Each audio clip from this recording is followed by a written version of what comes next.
Hello and welcome to ज़रा हट के। मुबशर ज़ैदी, ज़रार खोड़ो और वसअतुल्लाह खान का सलाम कबूल कीजिए।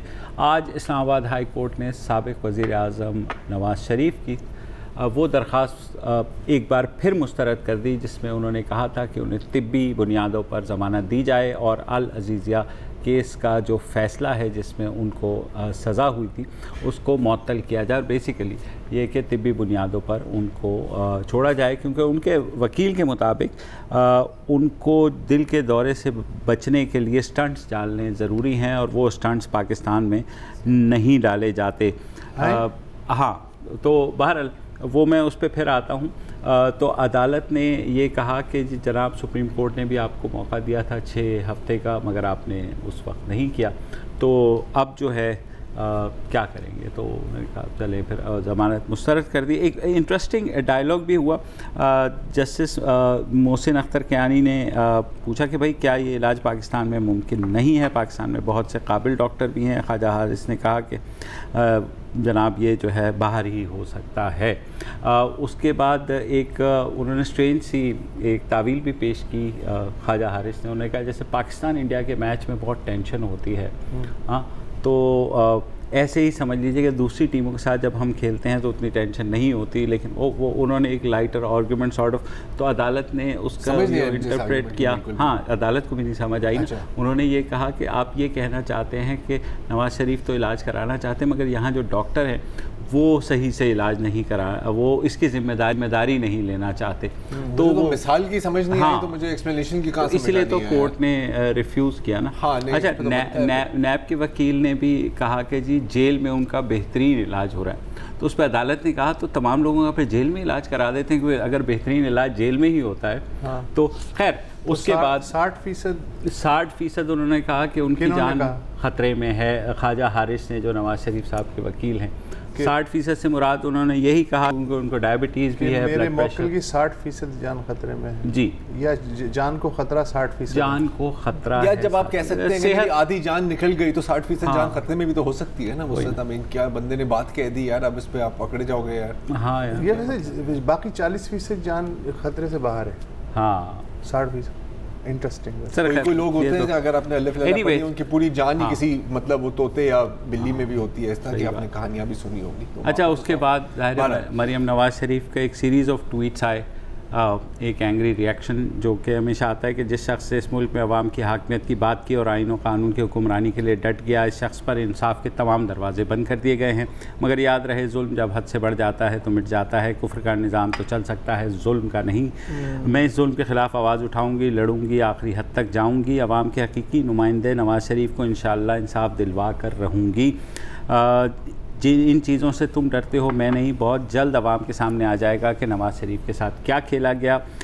नवाज़ शरीफ ही नहीं, ज़मीर के कितने कैदी काल कोठरियों में हैं। जमहूरी क़दरें, हक़ की आवाज़ें, मीडिया की आज़ादी, बेलाग इंसाफ, कानून की हुक्मरानी और इज़हार राय का हक़, सब कुछ जेल की सलाखों के पीछे है। अब ज़ाहिर है वो हर दफ़ा ये कहती हैं कि वो खामोश नहीं रहेंगी। अहम मैं वही इसीलिए तो कह रहा हूँ कि रिएक्शन है ना, कि एक एंग्री रिएक्शन आया, तो उसके नीचे जो PMLN के अपने सपोर्टर्स हैं उन्होंने ये बात लिखी कि जनाब ये तो आप बार बार ये बात करती हैं, तो क्या आप कोई तहरीक चलाएँगी, क्या ऐसा कुछ होगा।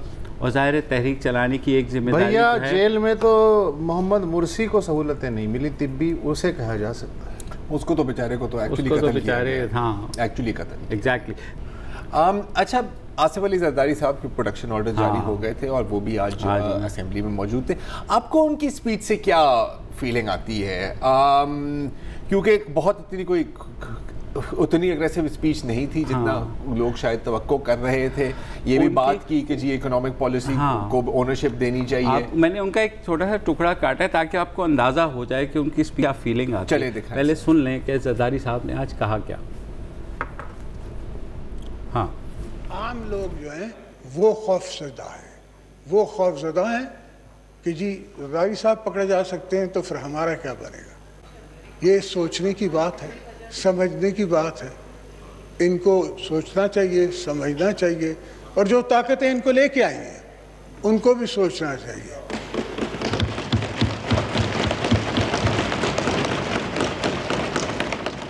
कि अगर ऐसा ना हो, खुदा न खास्ता ऐसा ना हो कि कल एक पूरी आवाम खड़ी हो जाए, पूरा मुल्क खड़ा हो जाए, और फिर ना हम संभाल सकेंगे, ना पॉलिटिकल पार्टी संभाल सकेगी, ना कोई और संभाल सकेगा। जब वो हालात हुए या वो आलम हुआ जो हमें नज़र आ रहा है, इनको नज़र नहीं आ रहा, मुझे नज़र आ रहा है कि ये हो सकता है। ऐसा हो सकता है कि कल को पॉलिटिकल पार्टीज के हाथ से भी ये बॉल निकल जाए, पॉलिटिकल फोर्सेस से भी ये गेम निकल जाए, और फिर आप देख रहे हैं कि दुनिया में क्या नहीं हुआ है।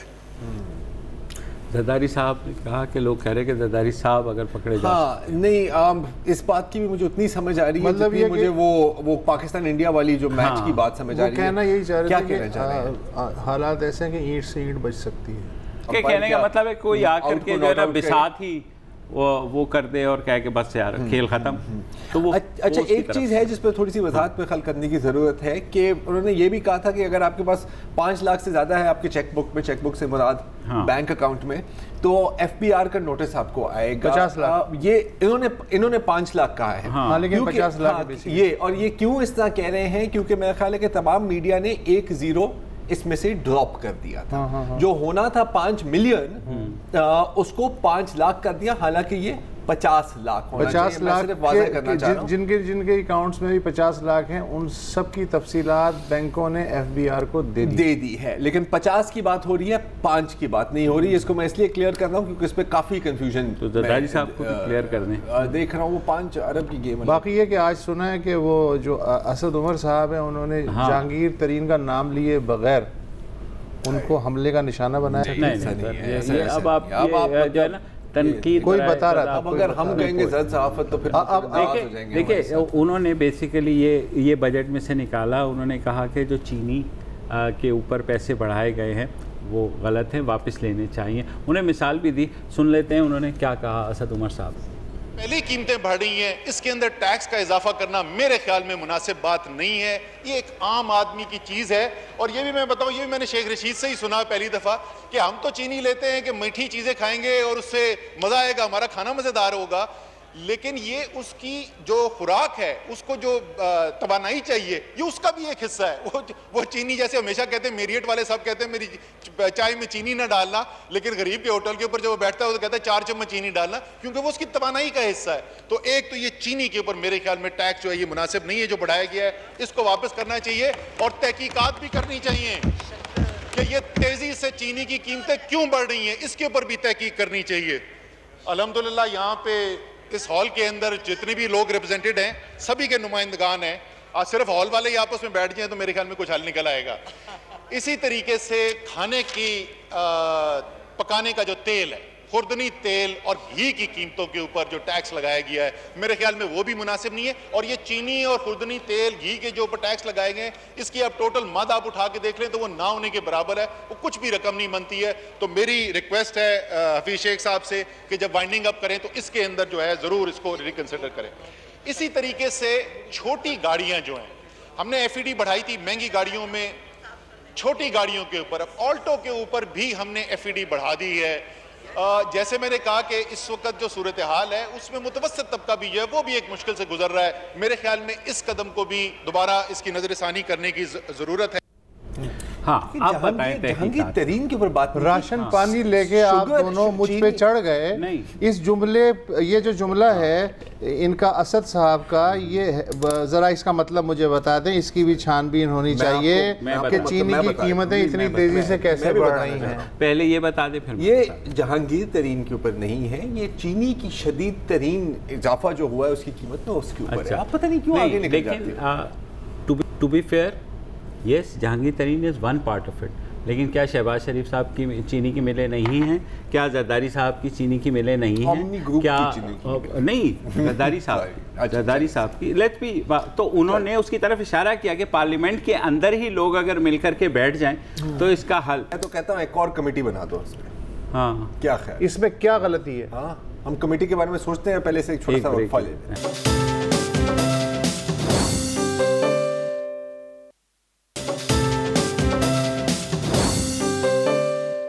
Welcome back. और क्योंकि बजट और मईशत पे बात हो रही है तो मैंने सोचा कि क्यों ना साबिक फाइनेंस मिनिस्टर इसहाक डार साहब के बारे में भी बात कर लें, जिसके पीछे 11 मुल्कों की पुलिस, क्या अपेरेंटली एक मुल्क की पुलिस भी नहीं पड़ी हुई, ऐसा ही कुछ पड़ी हुई थी, लेकिन वो थोड़ा जेरेमी हंट साहब ने कह दिया कि सियासी बुनियादों पे हम जो एक्स्ट्राडिशन नहीं करते।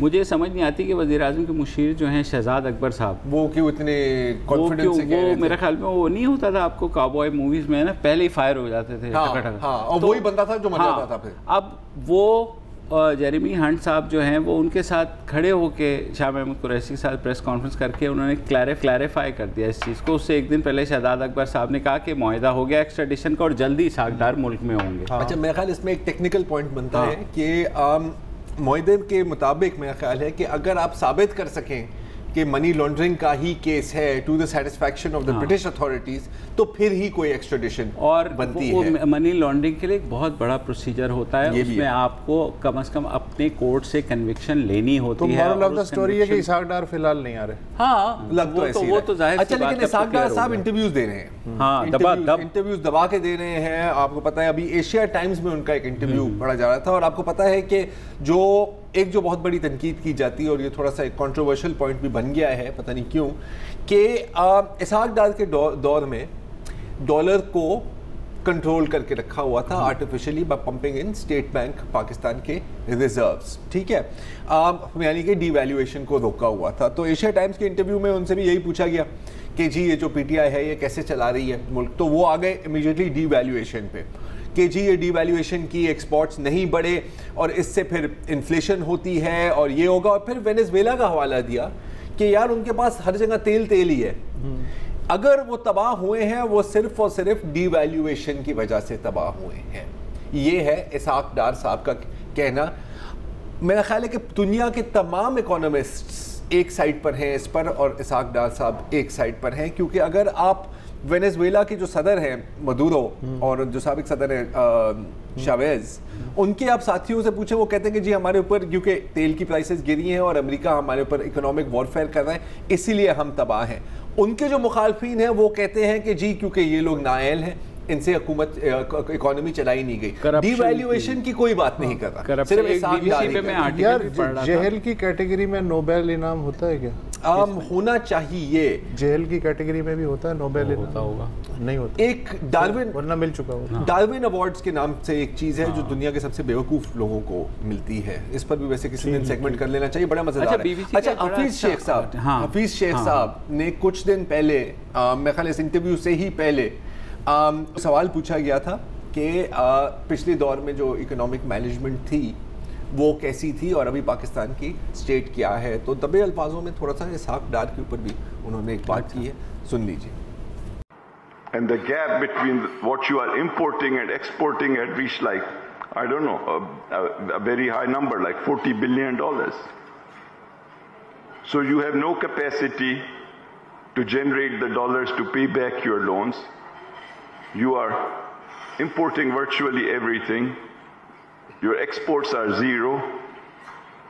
You have a person in charge of the economy who thinks that the exchange rate is a sign of manhood and wants to keep it at a certain level. Exchange rate को कायम रखना मर्दानगी का निशान है। देखें डार साहब, एक तो मैं सिर्फ वो आपको बताते, एक बीबीसी पे बड़ा अच्छा आर्टिकल आया पिछले हफ्ते जिसमें उन्होंने पूरा वेनेजुएला समेत उन ममालिक का, मैं तेल का इसलिए कह रहा हूँ कि तेल के बारे में हमेशा हमारे यहाँ भी बात हुई कि तेल निकल आएगा तो चीज़ें जो है ना मतलब बहुत फरावानी आ जाएगी डॉलर्स की, जैसे आपको पता है फैसल बाउडा साहब ने कहा। तो उन्होंने कहा ये अहाता किया वेनेजुएला समेत उन ममालिक का जहाँ उनके मुताबिक बहुत तेल निकला, लेकिन मिसमैनेजमेंट और करप्शन की वजह से सबका सब एडवांटेज लूज हुआ। जैसे नाइजीरिया वाली वही कहानी। अब मोरल ऑफ द स्टोरी है कि डीवैल्यूएशन, यार खुदा के लिए इससे आगे बढ़ जाओ। हाँ। मतलब वेनेजुएला को डीवैल्यूएशन ने तबाह नहीं किया। बहरहाल अच्छा, अब एक और बड़ी इंटरेस्टिंग चीज़ आज मैंने पढ़ी है। आपको याद होगा कि पाकिस्तान स्टॉक एक्सचेंज में बड़ी शोर धूम धमके के साथ एक कैनेडियन नेशनल को चीफ एग्जीक्यूटिव गोरा साहब CEO बनाया गया था। मेरा ख्याल है शायद पिछले साल क्या नाम है उनका? Richard moraine. पिछले साल 2017 में, ठीक है। अच्छा, जैसे ही वो आए तो उनके खिलाफ एक थोड़ी सी कैंपेन भी शुरू हुई। जो बोर्ड है डायरेक्टर्स का, उन्होंने इसको एक शो कॉज नोटिस भी दिया कि जी आप 2 जॉब्स कर रहे हैं आप। एक वेल्थ मैनेजमेंट कंपनी है आर्चर वेल्थ मैनेजमेंट, आप उसके भी चेयरमैन हैं और वहाँ पर आपके एक और ओहदा भी है, और आप पाकिस्तान स्टॉक एक्सचेंज के भी CEO हैं। ये कैसे हो सकता है? बहरहाल फिर ये 28 मई को, ये पिछले माह, रिचर्ड मॉरेन साहब ने बिलाखिर इस्तीफा दे दिया। आज उनका एक इंटरव्यू छपा है द न्यूज़ में, और बड़ा इंटरेस्टिंग इंटरव्यू है। उन्होंने कहा कि जी मेरे बारे में बहुत बातें की गई हैं, तो मैंने कहा कि I want to set the record straight. पहले तो उन्होंने बताया कि जी ये जो आर्चर वेल्थ मैनेजमेंट की कंपनी है, मैंने इनको पहले भी बताया था इसके बारे में, ज्वाइन करने के बाद भी बताया था। मेरी लिंक्डइन प्रोफाइल पर आप चले जाए तो उस पर भी लिखा हुआ है, तो कौन सी छुपाने वाली बात क्या है इसमें। दूसरी, जब पाकिस्तान स्टॉक एक्सचेंज ज्वाइन किया, मॉरेन साहब का कहना है कि मैंने अपनी मेजॉरिटी शेयर बेच दिए और उन्होंने एक नया CEO लगा दिया और एक पोर्टफोलियो मैनेजमेंट मैनेजर मेरी जगह में लगा दिया। तो फिर मुझे क्यों निकाला, ये उनका पूछना है। उन्होंने कहा कि क्योंकि मैं एक तो एक फॉरेनर हूँ और मैं इंटरनेशनल बेस्ट प्रैक्टिसेस को जानता हूँ, और मैं यहाँ PSX में उनको इम्प्लीमेंट करना चाह रहा हूँ। आपको याद होगा कि पाकिस्तान स्टॉक एक्सचेंज में काफ़ी वक्त से demutualisation which is part of a reform package, उस पर गौर की जा रही है। और ये जो आपका जो सिस्टम है, स्टॉक का जो सॉफ्टवेयर भी है, उसको भी अपडेट करने की, उसके अंदर सर्वेलेंस और वेरिफिकेशन डालने की टेक्निकल बातें हैं, इस पर हम ज़्यादा नहीं करेंगे। और आपको पता है कि 2010 में क्रैश हुई थी, या जो जिसका 2008 में जिसके बाद उसकी एक इंक्वायरी भी हुई थी। वो तो इंक्वायरी तो छोड़ दें, हाल की बात करें, इसी साल की बात करें तो इतनी ऑस्टेरिटी, इतनी कट्स, इतनी सब्सिडी रिमूवल में बेल आउट फंड किसको मिलता है? स्टॉक मार्केट को। हाँ 20 बिलियन का एक इसका फायदा है। और अगेन बाकी ये बड़ी बड़ी बातें हम छोड़ दें, GDP और डेट टू ये वो वगैरह वगैरह वगैरह, ग्रोथ रेट्स, मसला आपका इकोनॉमी, वही शुगर वाली बात आ गई है, एलीट कंट्रोल। हाँ हर शाख पर एक एस्टैब्लिशमेंट बैठी। यार वो कौन सा स्टॉक ब्रोकर है जो अपने बेडरूम में बैठा स्टॉक एक्सचेंज चला रहा है? मुझे नहीं पता बॉस। सर 3 ही बड़े यहाँ पे तो लिविंग रूम की बात, लिविंग रूम अच्छा, उनमें पुगम की पुगाई करने, हम नाम नहीं ले सकते सर, हमें पता नहीं है। ब्रेक ले सकते हैं हम, ब्रेक ले लें, ब्रेक ले लो।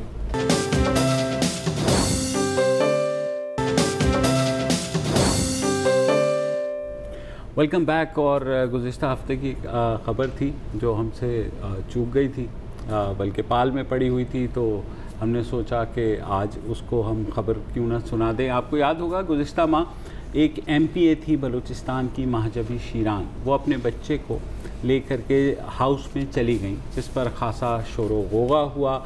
और जो मर्द अरकान हैं उन्होंने कहा कि जनाब ये असेंबली के रूल्स में नहीं है, आप अपने बच्चे को बाहर ले कर के जाएँ। तो बेचारी खासी मायूस होकर के वहाँ गई, बाहर चली गई। उसके बाद मीडिया पर शोर हुआ, सोशल मीडिया पर बहुत ज़्यादा शोर हुआ। तो गुज़िश्ता हफ्ते जो बलूचिस्तान के चीफ़ मिनिस्टर हैं जाम कमाल, उन्होंने ये ऑर्डर जारी किया कि असेंबली में डे केयर का इंतज़ाम किया जाए, और ये कि वो अपने बच्चे को असेंबली में भी लेकर जा सकती हैं। बहुत एक अच्छी चीज़ है, और नेशनल असेंबली में तो ये हो चुका है, बाकी सूबों में भी होना चाहिए। हमारे साथी अली शाह जो ब्यूरो चीफ़ हैं हमारे बलूचिस्तान के, उन्होंने महजबी शीरान से बात की और पूछा कि जब ये ऑर्डर जारी हुआ उससे पहले उनके साथ क्या हुआ और क्या उन्हें कोई सपोर्ट मिली। सुनिए। आज जो है बलूचिस्तान के ख़वातीन की एक बड़ी अचीवमेंट मैं इसको कहूँगी, और ये इसका सारा क्रेडिट मैं अपने CM साहब जाम कमाल साहब को दूँगी कि उन्होंने इस चीज़ की मंजूरी दे के हमारा जो बहुत बड़ा मसला है देरीना ख़वातीन का, जो मुख्तलिफ़ डिपार्टमेंट्स में काम करती हैं, उनको ये इशू है, ये मसाइल हैं वो बच्चों के साथ, तो ये बहुत मैं इसको पॉजिटिव चीज़ समझती हूँ। अच्छा, दूसरा थोड़ा सा ये बताएं, जिस दिन आप अपने आपका जो 8 माह का बच्चा था उनको आप साथ लेके आई थी, आपको गेट पे तो किसी ने नहीं रोका, आप ऐवान के अंदर आई, असेंबली की कार्रवाई शुरू हो गई, इंतज़ामिया की जानिब से जो उनका आदमी था वो आया, सिक्योरिटी गार्ड, कि आप बाहर निकल जाएं, लेकिन कुछ अरकान असेंबली ने भी आपको कहा कि ये बच्चा शोर कर रहा है, रो रहा है, आप निकल जाएं। जी बिल्कुल, गेट पे तो मुझे किसी ने नहीं रोका। मैं जैसे इंटर हुई, एक दो कमेंट्स मुझे ऐसे मिले शुरू जैसे इंटर हुई वहाँ हाउस में, उसके बाद मुझे मेल एमपीएस ने ये नहीं कहा कि बच्चा शोर नहीं कर रहा था, बच्चा तो चुपचाप था, गोद में बैठा हुआ था। उन्होंने कहा कि नहीं ये अलावा आप बच्चे को लेके निकल जाएं। तो दूसरे एक दो कमेंट्स ऐसे पास हुए तो फिर मैं निकल गई बच्चे को लेके। अच्छा, तो आप ये बताएं, दूसरे जो ख़वातीन अरकान असम्बली ऐवान के अंदर मौजूद थी, उन्होंने आपका साथ दिया? उस दिन कुछ जो है हम 11 में से 2-3 नहीं आई थी, बाकी आई थी। उस टाइम किसी ने मेरा साथ नहीं दिया, मेल में से और फीमेल एमपीएस में से कोई नहीं उठा था मेरे लिए। किसी ने नहीं कहा कि आप ना निकलें, बच्चा शोर नहीं कर रहा है, कोई डिस्टर्बेंस नहीं है। तो उस टाइम किसी ने साथ नहीं दिया। अलबत्ता बाद में फिर इस जब कैंपेन चला तो उसमें मुझे सपोर्ट किया सबने। अच्छा, इस वक्त बलूचिस्तान असम्बली में जो ख़वातीन अरकान असम्बली है उनकी तादाद 11 है। मेरे ख़्याल में ये अपनी नौइयत का अनोखा और पहला वाक़या था। जी हाँ, तकरीबन इस तरह पहले हुआ ही नहीं था। उस दिन मेरे भी उसमें मेरे जहन में इस तरह की मतलब मेरे नॉलेज में नहीं था कि अलाउ नहीं होगा, बच्चे को नहीं छोड़ेंगे असेंबली के अंदर। तो बाद में फिर जाके पता चला कि आइन में नहीं है, आप बच्चे को नहीं ले आ सकते हैं। तो पहले इस तरह का कभी नहीं हुआ, ये पहला वाक़या था मेरे साथ जो हुआ। अच्छा, थोड़ा सा ये हमें एजुकेट करें। इसके बाद ज़ाहिर है आपने पढ़ा भी होगा, आइन में ये है या नहीं है, असेंबली रूल्स में अगर असेंबली की कार्रवाई चल रही है, ऐवान के अंदर कोई वालिद अपने बच्चे को साथ लाता है या वालदा जो है अपने बच्ची को या अपनी उसको बच्चे को साथ लेके आती है, तो उसके लिए क्या है, आइन में क्या है, असेंबली रूल्स में क्या है? आइन में कोई परमिशन नहीं है इसके सिवाय मेंबर ऑफ पार्लियामेंट के और एडवोकेट जनरल जो होगा, उसके अलावा किसी दूसरे को परमिशन नहीं है कि इन बेंचेस में आके बैठे। अच्छा, इस एपिसोड के बाद अब तो बलूचिस्तान हुकूमत ने बीबी केयर जो है डे केयर सेंटर बनाने का फ़ैसला किया है। तमाम फैसिलिटीज़ यहाँ पे अवेलेबल होंगी। अब क्या इरादा है, बच्चे को लाएंगे आप या नहीं? बिल्कुल जी, मेरा तो इरादा यही है कि मैं तो समझती हूँ कि जो वर्किंग वुमेन मदर्स हैं इनको अपना बच्चा साथ रखना चाहिए, जो छोटे छोटे बच्चे होते हैं, क्योंकि मैं समझती हूँ जब घर पे होते हैं और वो ऑफिस या दूसरे जगहों पे काम कर रही होते हैं, उसका सारा ध्यान अपने बच्चे की तरफ होता है घर में। तो अभी 1-2 दिन में मेरे बच्चे की अभी भी तबीयत सही नहीं, तो मैं ऑफ़िस भी नहीं जा रही हूँ, मैं मीटिंग्स भी मेरे मिस हो रहे हैं इसी वजह से, क्योंकि मैं अपना ज़ाहिर बच्चा छोड़ के नहीं जा सकती, उसकी तबीयत सही नहीं है। अगर ये इस तरह की सहूलत फैसिलिटीज़ होगी तो ज़ाहिर बात है हम लोग अपना बच्चा साथ ले जा सकते हैं। अच्छा, थोड़ा सा ये बताएं, यहाँ पे तो वज़ीर-ए-आला साहब ने ये ऐलान कर दिया है कि इसको इस्टेब्लिश किया जाएगा। बाकी तो 3 सूबे जो है वहाँ पे तो अभी तक कोई डे केयर सेंटर नहीं है, तो उनके लिए क्या कहेंगे? वहाँ पे जो ख़वातीन अरकान असम्बली है उनको भी आगे आना चाहिए, कोई इस तरह का मुतालबा करना चाहिए? जी बिल्कुल, हम लोग इसको अपनी खुशकिस्मती कहें या ये कि हमारा जो है पहला सूबा है ये जो इसको ये एहसास हासिल है कि डे केयर सेंटर बना रहे हैं हम लोग असेंबली के अंदर। नेशनल असेंबली में पहले बन चुका है और दूसरे सूबों को ये ज़रूरी है, नेशनल असेंबली तक महदूद ना ही रखें इसको बाकी डिपार्टमेंट्स में भी होना चाहिए। तो मेरा मैसेज ये है कि पहले हम लोग असेंबली में बनाएंगे, फिर बाकी डिपार्टमेंट के लिए हम लोग कोशिश करेंगे। बिल्कुल, ये सिर्फ असेंबलीज तक भी महदूद नहीं रहना चाहिए। क्यों? क्योंकि lack of day care facilities एक एंट्री बैरियर है वर्कफोर्स में आने के लिए फॉर वर्किंग मदर्स। अब जैसे अगर आप सिर्फ इस्लामाबाद की बात करें, अगर आप खातून है, आपके पास बच्चा है और आपके पास कोई और रिश्तेदार नहीं है जिनके साथ आप छोड़ सकते हैं, जिनके साथ आप कंफर्टेबल हैं, आपको क्या करना होता है? आपको प्राइवेट किसी डे केयर में डालना पड़ता है। 15,000 से लेकर 5,000 फी बच्चा वहाँ पर चार्ज होता है। अगर आपको जगह मिल गई उसके लिए भी आपको मिन्नतें करनी पड़ती हैं।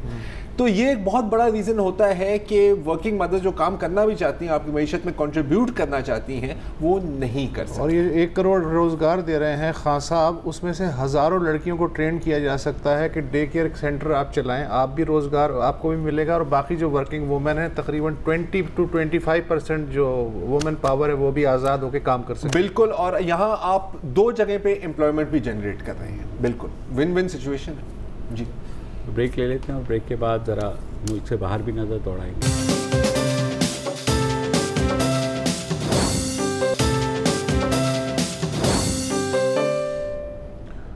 Welcome back.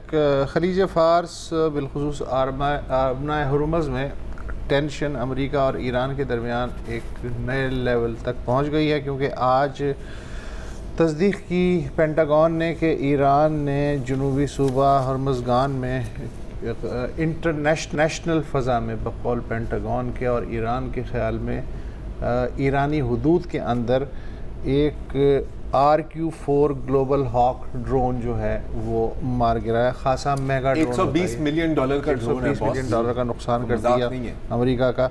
पासदारान के सरबराह ने कहा है कि जो हमारी सरहद पार करेगा उसे तबाह कर दिया जाएगा।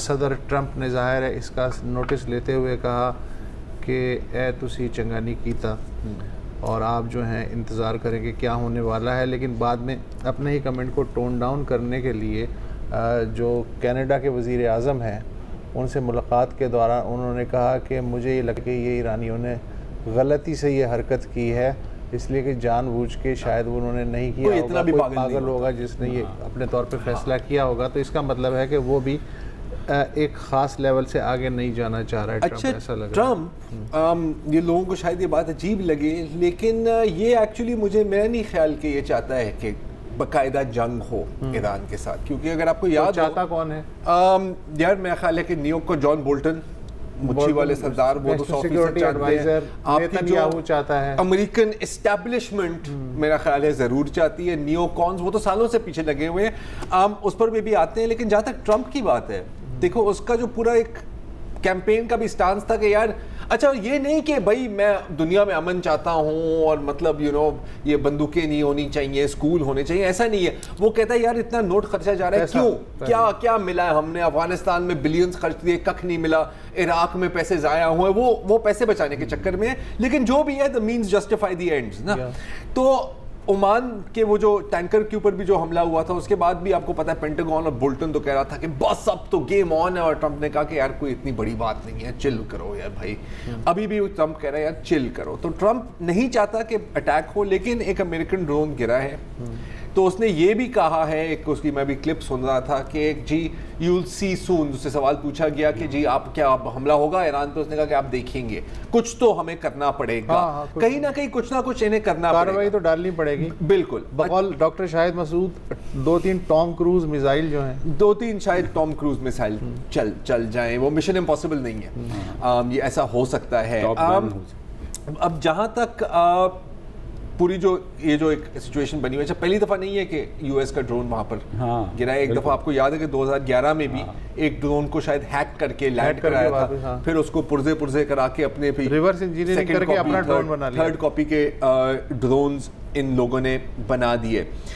अब यार जहाँ तक इस ड्रोन की बात है, तो मैं बड़ी इंटरेस्टिंग चीज़ देख रहा था कि अमेरिकन मीडिया में भी दोनों वर्जन्स दिए हुए हैं कि जी ईरान कहता है कि वो उसकी अपनी ज़मीन के ऊपर से गुजर रहा था, और अमेरिका कहता है कि नहीं जी ये इंटरनेशनल वाटर्स में थी। मैं कह रहा हूँ कि 30 किलोमीटर चौड़ी है आपना हुर्मुज़, वहाँ इंटरनेशनल एयर स्पेस कहाँ से हो सकता है? कहीं ना कहीं होगी सर, ये जैसे कि मतलब ये जो 4 इंच है ना, ये इंटरनेशनल है, इसमें से आपने गुजरना है, तो थोड़ा सा लेफ्ट राइट हो जाए। जैसे मैं तुम्हारा दरवाजा खटखटाऊं, नहीं ऐसा दरवाजा भी नहीं, दरवाजा तो फिर भी मेरे घर के हदूद के अंदर है ना। मैं आपके घर के गेट के बाद खड़ा हूँ, बिल्कुल 2 इंच आगे, और मैं कच्ची गालियां दे रहा हूँ, मैं पत्थर और कचरा भी फेंक रहा हूँ, वो सब तू निकल तो सही, तेरी ऐसी की तैसी, और फिर आखिरकार तुम तंग आके बाहर निकलते हो, मैं धक्का देते हो कि यार क्या मजाक है। मैंने कहा देखो पहल तो आपने की है यार, ये तो मैं तो आपके घर में, मैं तो सड़क पे सरकारी जमीन पे खड़ा हुआ हूं यार, घर में तो नहीं, ये अवाम की जमीन है, मेरी टैक्स मतलब अगर मैं टैक्स देता तो ये मेरी टैक्स से बनी हुई तो आपके ख्याल में अमेरिका ये कर रहा है? मैं टैक्स देता हूँ।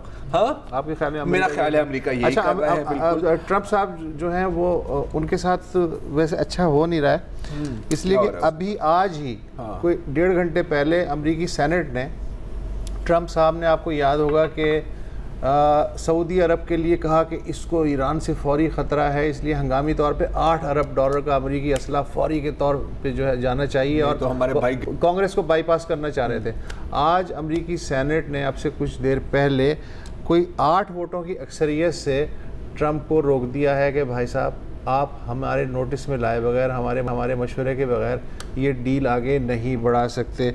दूसरी जो है वो आपको तो पता ही है कि अक़वाम मुत्तहिदा का जो इंसानी हकूक़ का रेपोरेटर है, उसकी परसों एक रिपोर्ट आ गई है कि जी हाईएस्ट अथॉरिटी, हाईएस्ट लेवल पे जो सऊदी अरब में है वो जमाल खशोगी के कत्ल में मुलव्वस हैं और आगे कार्रवाई मांगता है।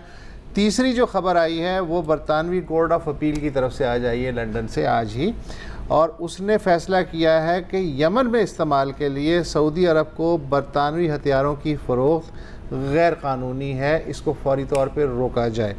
अच्छा, अब इसका कोई मतलब नहीं है इस फैसले का, वो कहेंगे जी ये वाला कब तो इस्तेमाल ही नहीं कर रहे हैं, नहीं ये हम तिलोर के शिकार के लिए हमने रखे हुए, लेकिन ये कि सिम्बॉलिकली बड़ी इंपॉर्टेंट, सिम्बॉलिकली सिम्बल्स अपनी जगह। अब सिम्बल से आगे हटके नहीं यार, अब देखें ये जो हम ईरान के ऊपर बात कर रहे हैं ना, अब मेरा मौक़िफ़ क्लियरली है कि अमेरिकन एस्टैब्लिशमेंट में कुछ अनासिर हैं जो चाहते हैं कि जंग हो, ठीक है, माल बेचना होता है, अपनी रोजी रोटी का भी सवाल होता है ना, जंग नहीं होगी तो फौज का क्या फ़ायदा।